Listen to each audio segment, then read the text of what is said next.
தற்போது கிடைத்துள்ள அண்மை செய்தி. ஈரோடு கிழக்கு தொகுதி இடைத்தேர்தலில் பயன்படுத்தப்பட்ட இவிஎம் இயந்திரங்கள் வாக்கு எண்ணும் மையத்திற்கு கொண்டு செல்லப்பட்டுள்ளது. வாக்கு எண்ணும் மையமான சித்தோடு அருகே உள்ள அரசு பொறியியல் கல்லூரியில் வாக்கு எண்ணும் இயந்திரம் வைக்கப்பட்டுள்ளது. வாக்கு எண்ணும் இயந்திரத்திற்கு பாதுகாப்பு அறையில் வைக்கப்பட்டு பலத்த பாதுகாப்புடன் சீல் வைக்கப்பட்டுள்ளது. வாக்கு இயந்திரங்களை வைக்கப்பட்டுள்ள மையத்தில் பலத்த போலீஸ் பாதுகாப்பானது போடப்பட்டுள்ளது. இது குறித்தான கூடுதல் விவரங்களை வழங்குவதற்காக நமது செய்தியாளர் மணிகண்டன் இணைப்பில் இருக்கிறார். வணக்கம் மணிகண்டன், கூடுதல் விவரங்கள்.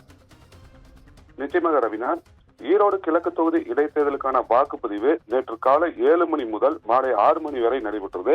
இந்த இடைத்தேர்தலையொட்டி கிழக்கு தொகுதியில் உள்ள 9 பதட்டமான வாக்குச்சாவடிகள் உட்பட 237 வாக்குச்சாவடிகளில் நடைபெற்ற வாக்குப்பதிவின் போது ஒரு சில இடங்களில் இயந்திர கோளாறு, கட்சியினரிடையே பிரச்சனை ஏற்பட்ட நிலையிலும் தொடர்ந்து வாக்குப்பதிவானது நடைபெற்று நிறைவடைந்தது. இதே போல வாக்குப்பதிவு குறித்த விவரங்களை 2 மணி நேரத்துக்கு ஒருமுறை தேர்தல் ஆணையம் வெளியிட்டு வந்தது.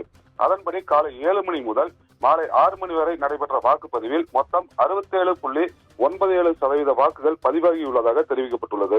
இதே போல வாக்குச்சாவடியில் வாக்குப்பதிவுகள் நடந்து முடிந்த பிறகு அரசியல் கட்சிகளின் பூத் ஏஜென்ட்கள் முன்பாக மின்னணு வாக்குப்பதிவு இயந்திரங்கள் பூட்டி சீல் வைக்கப்பட்டது.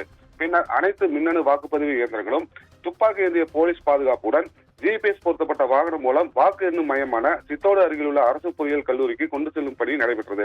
இந்நிலையில் அந்த பணிகள் முழுவதுமாக நிறைவடைந்த பிறகு வாக்குப்பதிவு இயந்திரங்கள் உள்ள அறையை மாவட்ட தேர்தல் நடத்தும் அதிகாரி ராஜகோபால் சுந்தரா வேட்பாளர்களின் ஏஜென்ட் முன்னிலையில் பூட்டி சீல் வைத்தார். அதனைத் தொடர்ந்து பிப்ரவரி 8ஆம் தேதி வாக்கு எண்ணிக்கை நடைபெறும் என அறிவிக்கப்பட்டுள்ளதால் அன்றைய தினம் வரை வாக்குப்பதிவு இயந்திரங்கள் வைத்துள்ள பாதுகாப்பு அறைக்கு சிசிடிவி கேமராக்கள் மற்றும் 24 மணி நேர போலீஸ் பாதுகாப்பு போடப்பட்டுள்ளதாக தகவல் தெரிவித்துள்ளனர். ரவினா, கூடுதல் விவரங்களுக்கு நன்றி மணிகண்டன்.